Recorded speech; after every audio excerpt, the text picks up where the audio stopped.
कि पिछले क्लासेस की समरी ये है कि अ, अगर हमारे पास रेजिस्टर एलिमेंट होता है तो उस रेजिस्टर एलिमेंट के अक्रॉस वोल्टेज की पीक वैल्यू और करंट की पीक वैल्यू का ये रिलेशनशिप है।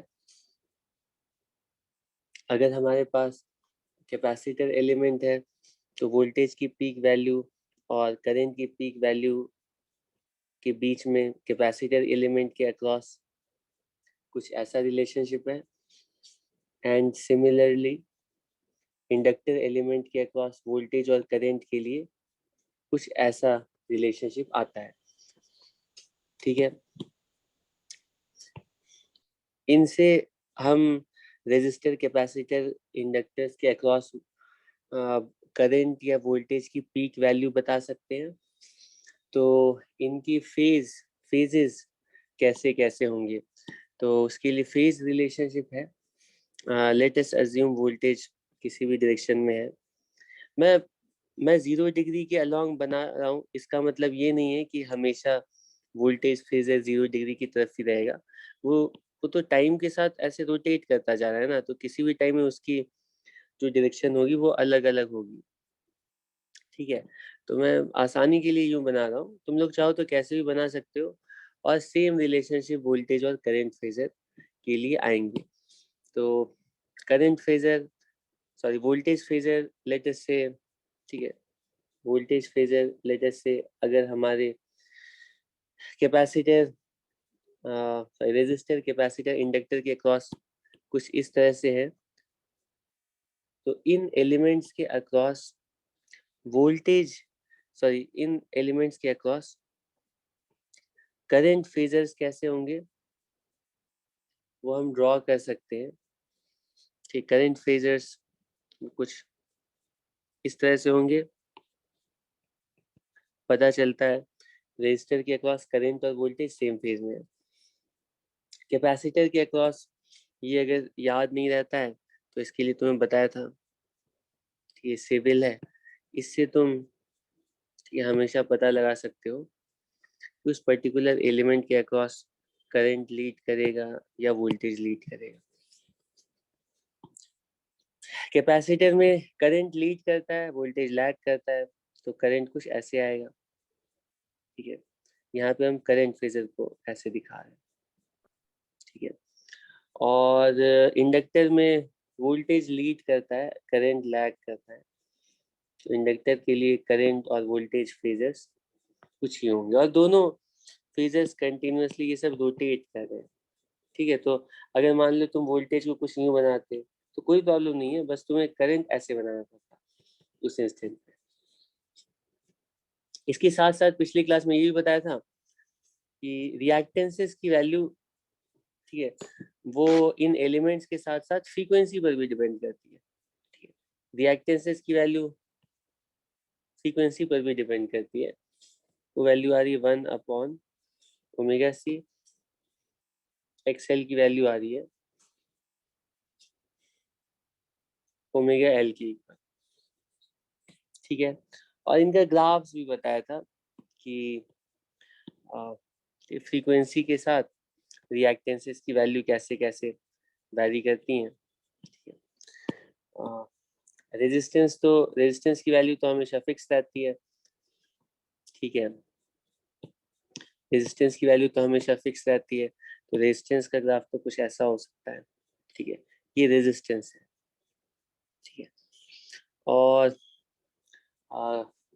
इंडक्टर के अक्रॉस रिएक्टेंस की वैल्यू कुछ इस तरह से। ठीक है, और कैपेसिटर के अक्रॉस रिएक्टेंस की वैल्यू कुछ इस तरह से।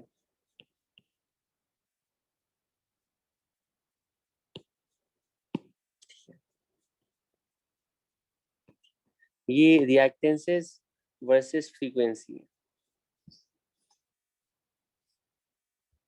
ठीक है,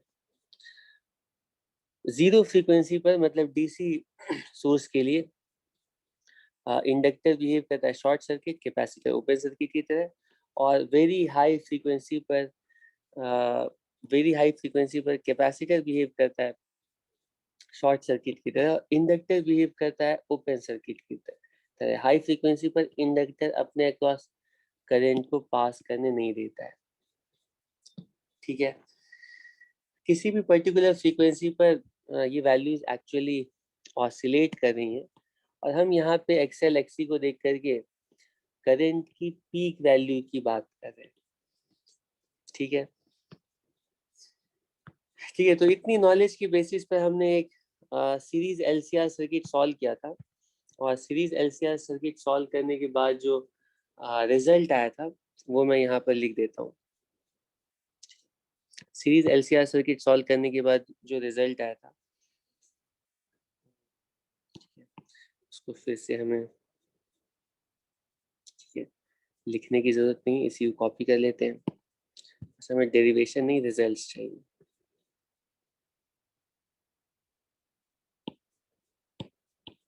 ये हमारा सीरीज एलसीआर सर्किट है, इसके करस्पॉन्डिंग फेजर कुछ इस तरह से आ रहा है, ठीक है, और इसके करस्पॉन्डिंग जो रिजल्ट्स आ रहे थे वो ये है, करंट के मैग्नीट्यूड और करंट के फेज के लिए, और करंट की वैल्यू पता चल गई, करंट की पीक वैल्यू और फेज पता चल गया,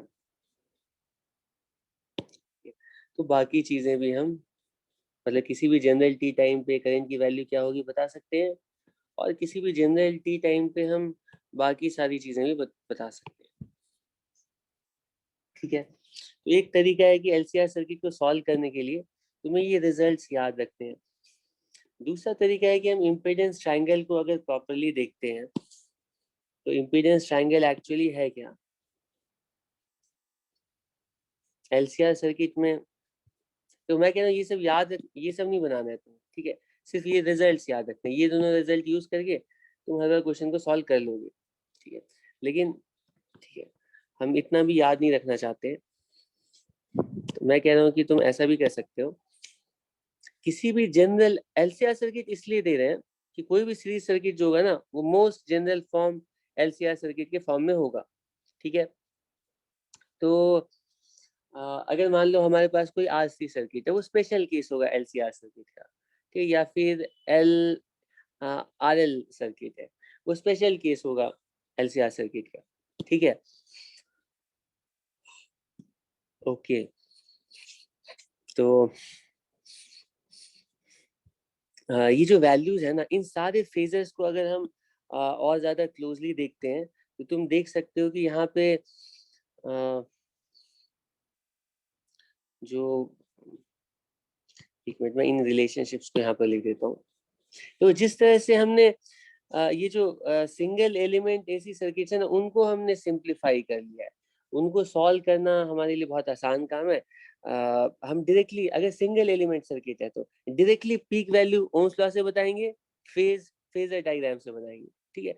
हमारे पास कैपेसिटर एलिमेंट है, डायरेक्टली पीक वैल्यू की वैल्यू ओम्स लॉ से बताएंगे, और पीक वैल्यू का जो फेज है वो फेजर से बताएंगे, सॉरी करंट का जो फेज है वो फेजर से बताएंगे, ठीक है। तो ये फेजर डायग्राम और ओम्स लॉ मिल करके करंट की कंप्लीट वैल्यू बता देते हैं, ठीक है। तो हम सोचते हैं ये एलसीआर सर्किट है, इसमें इतना लंबा एक्सप्रेशन क्यों याद रखें, हम चाहते हैं यहाँ पर भी करंट की जो पीक वैल्यू आएगी वो कुछ पहले की तरह ओम्स लॉ के फॉर्म में आ जाए, ठीक है, और यहाँ पर भी जो फेज फेज है ना करंट का, वो हम प्रॉपर फेजर डायग्राम देख करके बना पाए, ठीक है। फेजर डायग्राम देख करके हम एलसीआर सर्किट के लिए वैसा ही सिंपल फॉर्म बनाना चाहते हैं जैसा कि इनमें से किसी भी एक एलिमेंट के अक्रॉस एसी सोर्स लगाने पर रिजल्ट्स आ रहे हैं, ठीक है।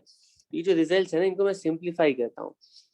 ये जो रिजल्ट है ना, इसको अगर हम चाहें, कहाँ गया हमारा, एक काम करते हैं, ये पहले तो ये फेजर डायग्राम मैंने यहाँ पे नहीं बनाएगा, कहाँ चला गया, चलो ठीक है।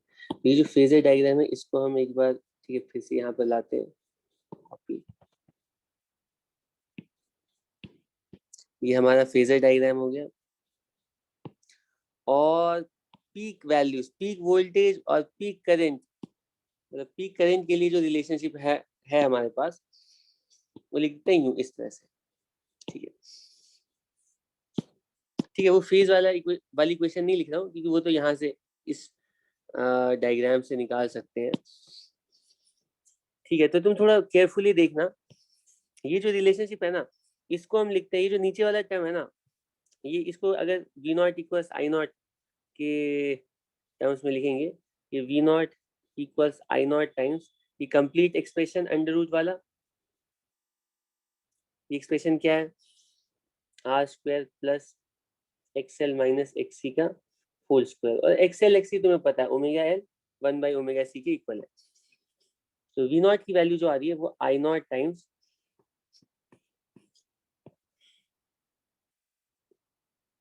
ठीक है, ये जो पूरा एक्सप्रेशन है ना, इसको हम एक नया नाम दे रहे हैं, और ये कहलाता है impedance of the LCR circuit. ठीक है, तो इस ओम ये हमारा फाइनल ओम्स लॉ, किसी भी जनरल एलसीआर सर्किट का, उसमें 2 एलिमेंट हो, 1 एलिमेंट हो, 3 एलिमेंट हो, कितने भी एलिमेंट हो, अगर सीरीज है तो हम डायरेक्टली उस एलिमेंट के मतलब उस पूरे कॉम्बिनेशन के across peak value of current और पीक वैल्यू ऑफ वोल्टेज को रिलेट कर सकते हैं इस सिंपल रिलेशनशिप से, जहाँ पे Z impedance of the LCR circuit कहलाता है। इम्पीडेंस की वैल्यू कितनी होती है वो तो ये लंबा एक्सप्रेशन, इसको याद करना पड़ेगा। तो हम सोचते हैं कि फेज कैसे बताएंगे, ये तो वो करंट की पीक वैल्यू पता चलेगी, करंट का फेज कैसे पता चलेगा, तो फेज भी बताना है और करंट का मैग्नीट्यूड भी, पीक वैल्यू भी बतानी है। तो पीक वैल्यू तो यहाँ से बता सकते हैं, लेकिन इसमें प्रॉब्लम है कि जेड की इतनी लंबी चौड़ी वैल्यू याद रखनी पड़ेगी, तो ज़्यादा फायदा होता हुआ नजर नहीं आ रहा है। लेकिन उसी टाइम में हमारी नजर इस पे पड़ती है फेजर डायग्राम पे। अगर तुम सारे सारे ये सारे एलिमेंट्स को के अक्रॉस ये वोल्टेज फेजर्स की वैल्यूज देखोगे तो ये इंटरेस्टिंग है, इसको अच्छे से देखो, फिर से एक एक करके फिर से लिखते हैं। करंट के अक्रॉस, सॉरी, रेजिस्टर के अक्रॉस वोल्टेज फेजर की वैल्यू कितनी है, मतलब मैग्नीट्यूड की बात करें, ये आई नॉट आर के इक्वल है। ठीक है, और कैपेसिटर के अक्रॉस वोल्टेज फेजर की वैल्यू कितनी है, वो आई नॉट एक्स सी के इक्वल है। इंडक्टर एलिमेंट के अक्रॉस वोल्टेज फेजर की वैल्यू कितनी है, वो आई नॉट एक्स एल के इक्वल है। अब ये जो इन सब का जो रिजल्टेंट आ रहा है ना, वी एल वी सी और वी आर, इन तीनों वोल्टेज फेजर का जो रिजल्टेंट वोल्टेज फेजर आ रहा है वो सोर्स वोल्टेज फेजर, वो वी नॉट है। और ये वी नॉट की वैल्यू हमने अभी लिखी है, ये वैल्यू कितनी है पता है, वो आई नॉट टाइम्स जेड के इक्वल है, where Z stands for impedance of the LCR circuit। तो ये सारे फेजर जो है ना वो आई नॉट से स्केल्ड है, I not I not I not. तो एक काम करते हैं, अगर सब में आई नॉट हटा करके, अरे ये तो तुम्हें पता ही है ना, ये वेक्टर मान लो ए है, ठीक है, ये वेक्टर बी है, इनका रिजल्टेंट ड्रॉ करते हैं, ये वेक्टर आ गया रिजल्टेंट। तो अगर यहाँ पर 2a कर दे, 2b कर दे, तो रिजल्टेंट भी 2 टाइम्स आ जाएगा, है ना। तो वही कह रहा हूँ, ये तो स्केल्ड वर्जन है। तो ये जो वेक्टर रिलेशनशिप है ना, अगर वी आर की जगह वी आर का एक स्केल्ड वेक्टर हम बनाए, स्केल्ड फेजर बनाए, और वो फेजर कुछ ऐसा है। ठीक है, रेजिस्टेंस एक प्योर नंबर है, ठीक है, रेजिस्टेंस कोई साइनसॉइडल क्वांटिटी नहीं है, लेकिन एनालॉगस एनालॉजी लेकर के हम रेजिस्टेंस को फेजर की तरह ड्रॉ कर रहे हैं। आई नॉट हटा दो, ठीक, आसानी के लिए मैं क्या करना चाह रहा हूँ इसको समझो। और उसी तरह से ये जो रिएक्टेंस है वो कोई फेजर क्वांटिटी नहीं, वो तो प्योर नंबर, वो साइनसॉइडली ऑसिलेट थोड़ी कर रहा है, लेकिन इंटेंशनली, ठीक है, मैथमेटिक्स को सिंप्लीफाई करने के लिए मैं कह रहा हूँ कि हम, ठीक है, एक्सेल फेजर बना रहे हैं।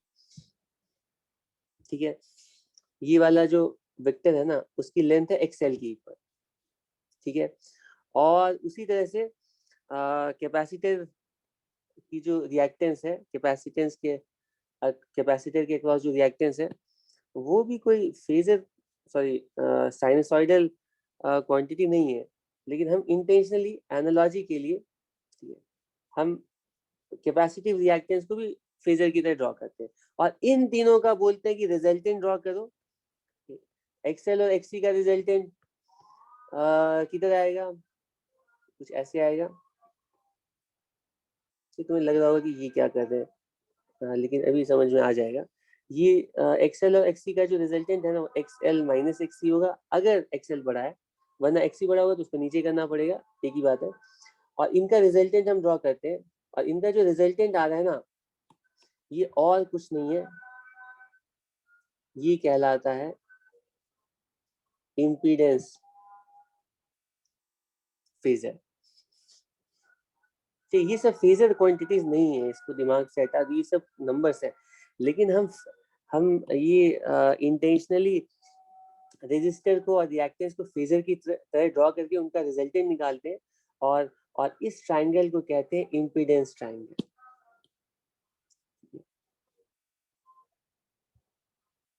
ठीक है, और इस इम्पीडेंस ट्राइंगल को ड्रॉ करके ना, अगर हम ये इम्पीडेंस ट्राइंगल किसी एलसीआर सर्किट के लिए ड्रॉ कर लेते हैं, तो हमें कोई फॉर्मूला याद रखने की जरूरत नहीं है।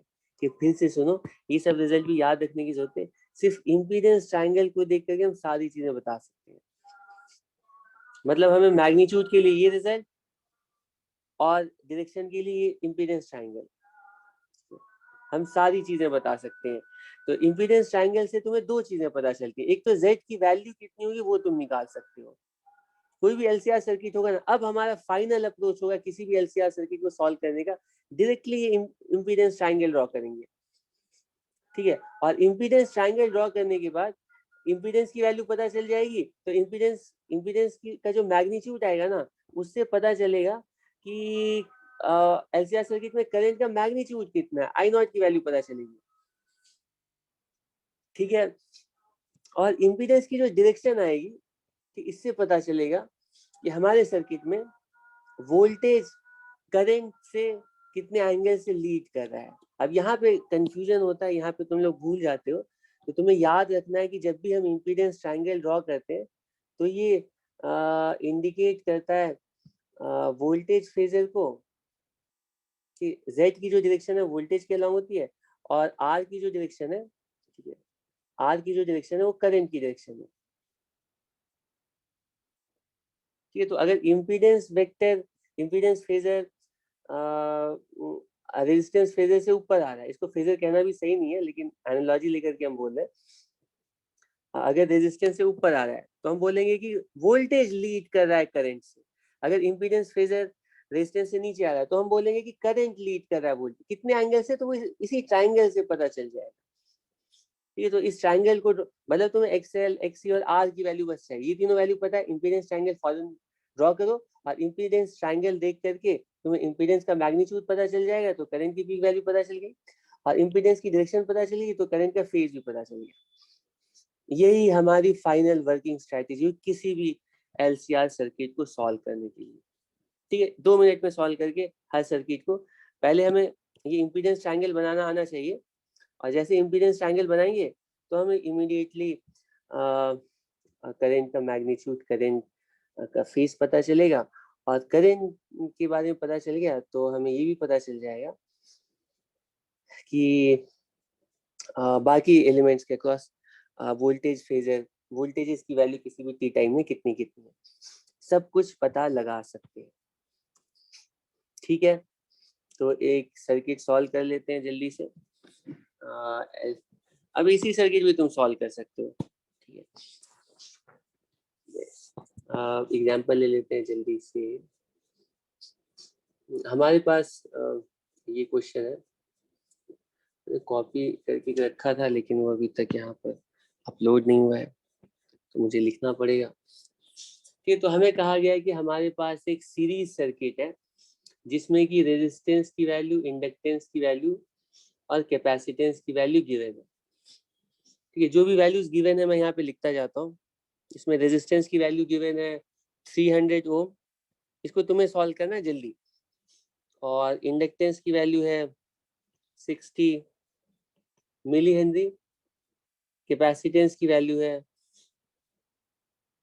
0.5 माइक्रोफैरड, और फ्रीक्वेंसी की वैल्यू है, मतलब हमारे जो सोर्स अच्छा, सोर्स के बारे में बता दिया गया। सोर्स की पीक वैल्यू है, पीक वैल्यू दी गई है कि क्या दिया गया है? ठीक है, सोर्स की पीक वैल्यू है 50 वोल्ट।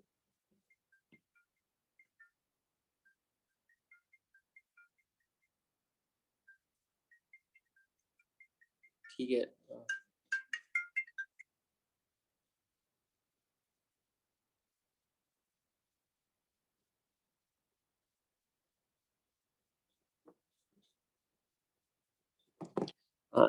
ये वैल्यू दी गई है 50 वोल्ट और फ्रीक्वेंसी दी गई है 10,000 रेडियन पर सेकेंड।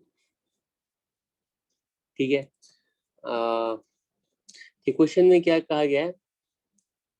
क्वेश्चन में कहा गया है कि फाइंड, कि जो भी क्वेश्चन में पूछा गया उसको मैं अलग कलर से लिख देता हूँ। Find capacitive, sorry, inductive reactance, capacitive reactance and impedance. पहले तो ये पता करना है, फिर उसके बाद क्या पूछा गया है कि करंट एम्पलीट्यूड पूछा गया है। ठीक है, उसके बाद पूछा गया करंट एम्पलीट्यूड बताओ, फिर पूछा गया है फेज एंगल बताओ। ठीक है, और फिर पूछा गया है voltage amplitude across each element. ठीक है, पूछा गया है V R, V L, V C. इसको सॉल्व करो।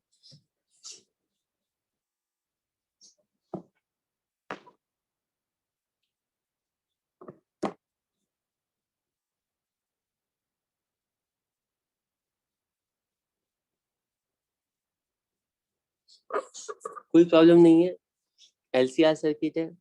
तो डायरेक्टली हम सबसे पहले इम्पीडेंस ट्रायंगल फॉर्म करेंगे। इम्पीडेंस ट्रायंगल कैसे फॉर्म करते हैं?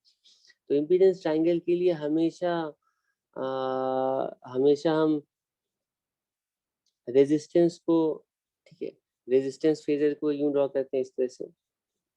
ये हमारा रेजिस्टेंस फेजर हो गया। रेजिस्टेंस की वैल्यू कितनी? 300। तो 300 लेंथ की बना दी। ये वाली लेंथ है आर इक्वल्स 300 ओम। ठीक है, और एक्सेल बनाना होगा, इंडक्टिव रिएक्टेंस। तो उसके लिए हमें सोचना पड़ेगा कि इंडक्टेंस जो है ना वो लीड करता है ना, इंडक इसको मैं यहाँ पे याद है, ये जो रेजिस्टर है ना वो करंट के अलोंग, करंट फेजर के अलोंग होता है। तो इससे तुम्हें ये याद रहेगा कि CIVIL। तो करंट के कंपैरिजन में इंडक्टर के cross voltage phasor 90 degree lead करता है। तो तुम्हें इसी से याद रखना है कि जो इंडक्टिव रिएक्टेंस है वो इधर आएगी। तो ये एक्सएल होगा और इधर की तरफ एक्सी। इनकी वैल्यू हमें नहीं पता, निकालनी है हमें। तो पहले कैलकुलेट कर लेते हैं। तो एक्सएल की वैल्यू कितनी आ रही है? वो वैल्यू क्वेश्चन में गिवन है, ओमेगा एल, ओमेगा की वैल्यू 60 मिली हेनरी, और ये वैल्यू है 10,000, 10⁴। तो हमें पता चल गया एक्सएल की वैल्यू है 400 ओम, नहीं 600 ओम, सॉरी, ये 600 ओम। ठीक है, उसी तरह एक्सी की वैल्यू कैलकुलेट करते हैं 1/ओमेगा सी। ये भी वैल्यूज गिवन है, ये वैल्यू है 0.5 इंटू 10⁻⁶ अपॉन 10⁻, ये 1 अपॉन करना था। ठीक है, ओमेगा की वैल्यू, तो ये वैल्यू हो गई ओमेगा।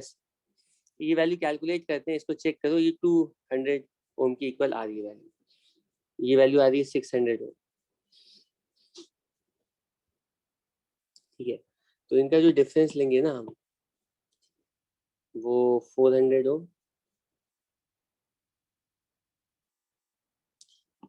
और एक्सएल माइनस एक्सी पता चल गया। तो हमें इम्पीडेंस की वैल्यू पता चल गई 400, 300, और ये वाला इम्पीडेंस, इम्पीडेंस का मैग्नीट्यूड कितना आएगा? 500 ओम। और इसकी डायरेक्शन कितना है, ये एंगल कितना आएगा? ठीक है, ये 3 है, ये 5 है, ये 4 है, 3 है। तुम बता सकते ये एंगल है 53 डिग्री। ठीक है, ठीक है, देखते हैं अब क्या क्या इम्पीडेंस ट्रायंगल बना लिया। अब देखते हैं क्या क्या पूछा गया है। तो एक्सएल एक्सीजेड ये तो पता लगा लिया। अब अगला काम है आई नॉट पता करना। तो कोई प्रॉब्लम नहीं है, हम बोलेंगे कि करंट की पीक वैल्यू चाहिए ना, तो डायरेक्टली कंप्लीट एलसीआर सर्किट के लिए ओम्स लॉ अप्लाई करके लिखेंगे V naught equals I naught times Z. Ohm's law apply करना है, लेकिन ओम्स लॉ पीक वैल्यू के लिए होल्ड करता है। तो हमें आई नॉट की वैल्यू पता चलेगी वी नॉट अपॉन जी के इक्वल, और ये वैल्यू 50 अपॉन जी की वैल्यू हमने कैलकुलेट कर ली है 500 ओम। ठीक है, तो आई नॉट की वैल्यू आ रही है 0.1 एम्पियर। यानी इस सर्किट में करंट की पीक वैल्यू जिसके लिए ये रेजिस्टेंस इंडक्टेंस कैपेसिटेंस गिवन है 0.1 एम्पियर है। ठीक है, उसके बाद फिर क्या कैलकुलेट करना है, फेज कैलकुलेट करना है। तो फेज तो हमने कैलकुलेट कर ही लिया है, वो 50 डिग्री है। इम्पीडेंस ट्रायंगल से डायरेक्टली हमें फेज की वैल्यू पता है 53 डिग्री है। हालांकि इसको तुम्हें रेडियन में लिखना पड़ेगा। ठीक है, रेडियन में कैसे लिखेंगे, पाई अपॉन 180 डिग्री। और उसके बाद इन तीनों एलिमेंट्स के अक्रॉस वोल्टेजेस की पीक वैल्यू पूछी गई। ठीक है, तो एलिमेंट्स के अक्रॉस वोल्टेजेस की पीक वैल्यू, हमें सिर्फ पीक वैल्यू चाहिए ना, तो हर एलिमेंट के लिए हम ओम्स लॉ अप्लाई करेंगे। हम बोलेंगे कि उसमें से जो रेजिस्टर है, रेजिस्टर के अक्रॉस जो वोल्टेज की पीक वैल्यू होगी वो रेजिस्टर के अक्रॉस करंट की पीक वैल्यू कैलकुलेट कर लिए टाइम्स आर की इक्वल होगी। तो आई नॉट की वैल्यू हमने कैलकुलेट कर ली है, वो है 0.1, और रेजिस्टेंस की वैल्यू गिवन है 300। तो ये वैल्यू आ रही है 30 वोल्ट की। ठीक है, मैं इसको साइड में ना ये एलसीआर सर्किट ड्रॉ भी कर देता हूँ थोड़ा। एलसीआर सर्किट ड्रॉ करने की क्या जरूरत है, इसी को कॉपी कर लेते हैं। ठीक है, ड्रॉ करने से कम टाइम अगर लग रहा है तो कॉपी करने में फायदा है। हाँ, तो यहाँ पे ये सारी वैल्यूज हमें गिवन है। ये वैल्यू आ गई है 300 ओम, ये वैल्यू 600, और ये वैल्यू आ रही है 200 ओम। ठीक, ये इंडक्टेंस और इंडक्टर और कैपेसिटर के अक्रॉस जो वोल्टेजेस है ना वो 90 डिग्री, ठीक है, अप 90 डिग्री डाउन, इन दोनों के अक्रॉस वोल्टेज हमेशा ऑपोजिट फेज में रहेगी। ठीक है, और रेजिस्टर के अक्रॉस वोल्टेज इंडक्टर और कैपेसिटर से 90 डिग्री पर रहेगा। यहाँ पे वोल्टेज 50 ओम है, sorry voltage 50, source voltage 50 volt है। ठीक है, तो हम हर एलिमेंट के अक्रॉस वोल्टेज पता कर रहे हैं। सोर्स के अक्रॉस पीक वोल्टेज की वैल्यू 50 है, तो हमें पता चल रहा है कि रेजिस्टेंस के अक्रॉस जो पीक वोल्टेज है ना वो 30 वोल्ट आ रहा है। 30 वोल्ट का साइनसॉइडल यहाँ पे 30 वोल्ट रेजिस्टर के पास पीक वैल्यू आ रही है। ये वोल्टेज की वैल्यू नहीं है, ये पीक वोल्टेज की वैल्यू है। अलग अलग टाइम में पीक वोल्टेज की वैल्यू अलग अलग होगी। लाइक वाइज इंडक्टर के पास वोल्टेज कैलकुलेट करते हैं आई नॉट, और ये वैल्यू होगी एक्सएल की इक्वल। तो ये वैल्यू है 0.1, एक्सएल की वैल्यू 600 है, तो हमें पता चलेगा ये वैल्यू 60 वोल्ट आ रही है। तो इसके अक्रॉस जो वोल्टेज है ना 60 वोल्ट। तुम सोचोगे सोर्स की 50 है और यहाँ इंडक्टर के पास अकेले 60 आ रहा है, ये कैसे। तो तुम्हें याद दिलाऊंगा कि ये पीक वैल्यू है किसी मोमेंट पे। ये हर हर अलग अलग टाइम इंस्टेंट पे इंडक्टर के पास वोल्टेजेस की वैल्यू अलग अलग है। ठीक है, और कैपेसिटर के अक्रॉस जो पीक वोल्टेज की पीक वैल्यू आ रही है कि वो आई नॉट एक्सी, और ये वैल्यूज पुट करके तुम देख सकते हो वो 20 वोल्ट की इक्वल आ रही है। तो ये वैल्यू है 20 वोल्ट। ठीक है, अब तुम लोग थोड़ा सा इसको इंट्यूटिवली भी एक्सप्लेन करो कि ठीक है, ये रेजिस्टर के अक्रॉस वोल्टेज, इंडक्टर के अक्रॉस वोल्टेज, कैपेसिटर के अक्रॉस वोल्टेज ऑसिलेट कर रहा है। ठीक है, और सोर्स के अक्रॉस भी वोल्टेज साइनसॉइडली ऑसिलेट कर रहा है। ठीक है, हमें इतना पता है कि इस सीरीज एलसीआर सर्किट में हर एक एलिमेंट के अक्रॉस क्योंकि करंट फेजर सेम है, और करंट के रिस्पेक्ट में रेजिस्टर का वोल्टेज सेम फेज में इंडक्टर का लीड करता है, कैपेसिटर का लैग करता है, तो उससे हम बोल सकते हैं कि किसी भी टाइम इंस्टेंट पे रेजिस्टर के अक्रॉस जो वोल्टेज फेजर है उससे 90 डिग्री आगे इंडक्टर का वोल्टेज होगा और 90 डिग्री पीछे कैपेसिटर का वोल्टेज होगा। ठीक है, ये हम लोगों को पता है। अब थोड़ा सा इंट्यूटिवली सोचने की कोशिश करो, ये सब तुम्हें थोड़ा मतलब खुद से सोचना चाहिए कि जितना ज्यादा यहाँ पर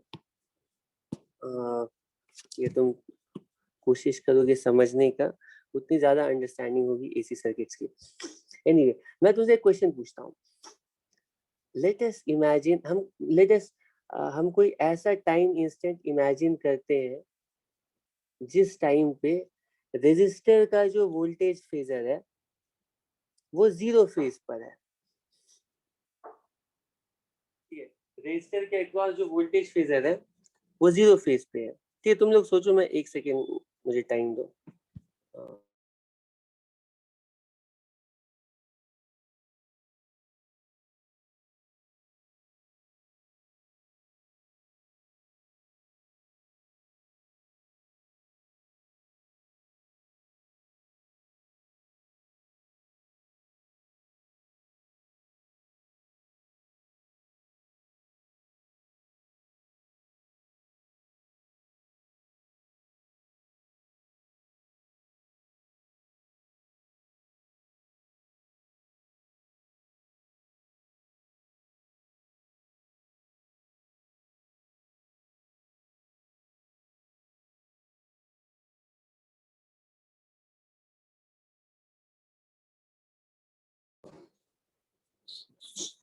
हाँ हाँ, तो मेरा क्वेश्चन था कि t इक्वल जीरो पर नहीं, उस टाइम इंस्टेंट को इमेजिन करते हैं। देखो, रेजिस्टर के क्रॉस वोल्टेज साइनसॉइडली ऑसिलेट कर रहा है, तो रेजिस्टर के क्रॉस वोल्टेज कुछ इस तरह से ऑसिलेट कर रहा है। इसकी वैल्यू जो है ना, किसी टाइम में जीरो होगी रेजिस्टर के क्रॉस वोल्टेज की वैल्यू, और कुछ टाइम बाद वो +30 हो जाएगी, फिर जीरो होगी, फिर -30 होगी। इसी तरह से वोल्टेज रेजिस्टर के क्रॉस वैरी करेगा। मैं कह रहा हूँ वो टाइम इंस्टेंट इमेजिन करते हैं जिस टाइम इंस्टेंट पे रेजिस्टर के अक्रॉस वोल्टेज की वैल्यू जीरो है, यहाँ पे कोई वोल्टेज नहीं आ रहा है। ऐसा टाइम आएगा क्योंकि वोल्टेज तो साइनसॉइडली ऑसिलेट कर रहा है, वोल्टेज जीरो है। ठीक है, अब उसी टाइम इंस्टेंट पे इंडक्टर के अक्रॉस और कैपेसिटर के अक्रॉस वोल्टेज इमेजिन इमेजिन करो कितना कितना होगा। ठीक है, इंडक्टर और कैपेसिटर के अक्रॉस उसी टाइम इंस्टेंट पे वोल्टेजेस कितने कितने होंगे, गेस कर सकते हो? जिस टाइम में रेजिस्टर का वोल्टेज जीरो होगा ना, उस टाइम में इंडक्टर का वोल्टेज पॉजिटिव एक्सट्रीम पर होगा। ठीक है, पॉजिटिव मैक्सिमम पर हो, बिल्कुल इसी टाइम इंस्टेंट पे जब रेजिस्टर, क्योंकि फेजर को देखो ना, जब ये रेजिस्टर के क्रॉस वोल्टेज फेजर जीरो पर है ना, तो उस टाइम में ये +90 पर है, और ये तीनों रोटेट करते जा रहे हैं। ये समझ पा रहे हो क्या कह रहा हूँ? इस टाइम इंस्टेंट पे इंडक्टर के क्रॉस वोल्टेज मैक्सिमम होगा और वो 60 होगा। ठीक है, यहाँ पे जीरो जब होगा तो यहाँ पे +60 वोल्ट होगा, और कैपेसिटर के अक्रॉस क्योंकि वो 90 डिग्री लैग, उस टाइम इंस्टेंट पे -20 होगा। और टोटल वोल्टेज, ठीक है, एलसीआर के अक्रॉस यानी सोर्स के अक्रॉस उस टाइम इंस्टेंट पे, जिस टाइम इंस्टेंट पे रेजिस्टर के अक्रॉस वोल्टेज जीरो है, वो 40 वोल्ट आएगा। ठीक है, तो सोर्स वोल्टेज अपने मैक्सिमम पर उस टाइम में नहीं होगा। ठीक है, फॉर ऑब्वियस रीजंस। अब थोड़ा गेस करके बताओ कि इस टाइम में तो 40, जब यहाँ पर है हम, इस टाइम इंस्टेंट पे वोल्टेज की वैल्यू 40 है। ठीक, इन दोनों पॉइंट्स के बीच में, ए और बी के बीच में। अब उसी तरह से थोड़ा और सोच करके बताओ कि जब रेजिस्टर अपनी मैक्सिमम वोल्टेज पर गया होगा, उस टाइम पे इस एलसीआर के अक्रॉस टोटल वोल्टेज कितना होगा, गेस कर सकते हो? यहाँ पर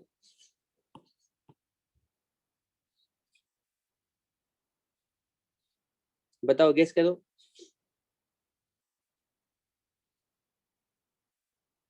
देखो, जब रेजिस्टर के अक्रॉस मैक्सिमम वोल्टेज हुआ होगा, तो उस टाइम में रेजिस्टर +30 पर होगा। ठीक है, मतलब ये रोटेट करके ना, रेजिस्टर मैक्सिमम पर आने का मतलब है, तुम गेस कर सकते हो, ये रेजिस्टर फेजर इधर आ गया है। ठीक है, और उस टाइम में इंडक्टर फेजर इधर और कैपेसिटर फेजर इधर। तो उस टाइम इंस्टेंट पे इंडक्टर के अक्रॉस वोल्टेज कितना होगा पता है?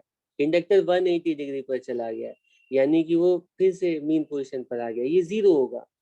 ठीक है, कैपेसिटर 0 पर आ गया है, तो 0 फेज पर है। तो 0 फेज का मतलब है इंस्टेंटेनियस वैल्यू कैपेसिटर के अक्रॉस वोल्टेज की वो भी 0 होगी। तो जब यहाँ पे पहुंचेंगे ना, तो यहाँ पे कैपेसिटर के अक्रॉस वोल्टेज और इंडक्टर के अक्रॉस वोल्टेज वो 0 होगा। तो टोटल वोल्टेज उतना ही होगा जितना रेजिस्टर के अक्रॉस है, और यहाँ से यहाँ तक का टोटल वोल्टेज उस टाइम इंस्टेंट पे जब रेजिस्टर के अक्रॉस वोल्टेज अपनी पीक वैल्यू पर है, तो यहाँ से यहाँ तक जो टोटल वोल्टेज है ना, वो 30 वोल्ट है उस टाइम इंस्टेंट पे।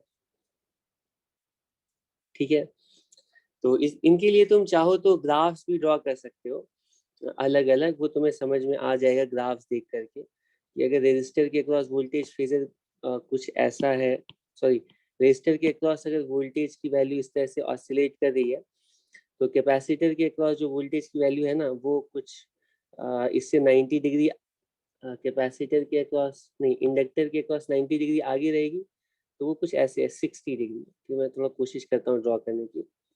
ये 60 डिग्री ऊपर और 60 डिग्री नीचे, ऐसे। तो ये कोसाइन प्लस कोसाइन, और ये इस तरह से ऐसे ऐसे ऐसे।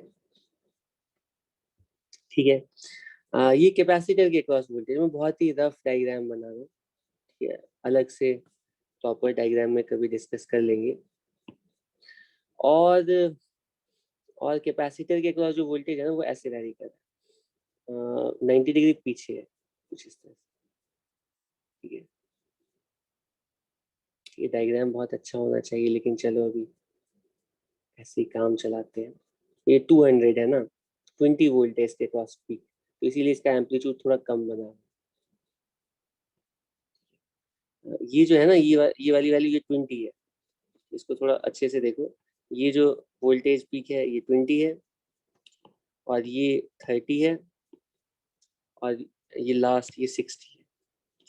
तो तुम देख सकते हो जब रेजिस्टर के क्रॉस 0 वोल्टेज है, उस टाइम में इंडक्टर के क्रॉस +60 है, कैपेसिटर के क्रॉस -20 है, तो नेट वोल्टेज 40 है। और जब रेजिस्टर के क्रॉस पीक है, तो उस टाइम में कैपेसिटर और इंडक्टर के क्रॉस वोल्टेज 0 है, तो टोटल वोल्टेज 30 है। और किसी भी जनरल टाइम इंस्टेंट पे जो वोल्टेज की वैल्यू है, वो तुम देख सकते हो, वो सबकी ऐड करके आएगी, हमें देखनी पड़ेगी कि एक्चुअल वैल्यूज उस टाइम में कैपेसिटर की क्या है, वोल्टेज कैपेसिटर के क्रॉस क्या है, रेजिस्टर के क्रॉस क्या है, इंडक्टर के क्रॉस क्या है, वो ऐड करके उस इंस्टेंट पे तीनों एलिमेंट्स के क्रॉस टोटल वोल्टेज होगा, जो कि सोर्स के क्रॉस टोटल वोल्टेज की वैल्यू होगी। ठीक है, हम अभी